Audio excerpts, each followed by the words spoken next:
우리나라가 마약 청정국이라는 말도 이제 옛말이 되고 있습니다. 해마다 SNS를 통한 마약류 구매가 급격히 늘고 있는 것인데요.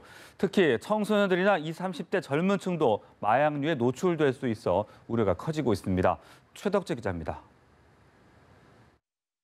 온라인에서 마약을 뜻하는 은어를 검색하자 나온 화면입니다. 24시간 친절히 상담해준다며 SNS 아이디도 적어놨습니다. SNS로 말을 걸어 대금을 지불하면 판매자가 특정 장소에 마약을 숨겨놓고 구매자가 마약을 찾아가는 방식 등으로 거래가 이루어집니다. 이처럼 SNS뿐 아니라 해외 직구 등을 통해 손쉽게 마약을 접할 수 있게 되면서 SNS를 통한 마약류 유통이 매년 증가하고 있습니다. 주승용 국회 부의장이 제공한 자료에 따르면 인터넷이나 SNS 등을 이용한 마약류 사범의 수는 2014년 800명에서 지난해 1,100명으로 급증했습니다.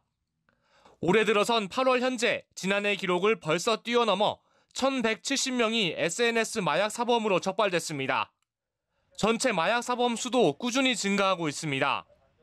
2014년 약 5,700명에서 2017년 약 8,900명으로 급증했고 올해 8월 기준으로 벌써 5,900여 명이 검거됐습니다.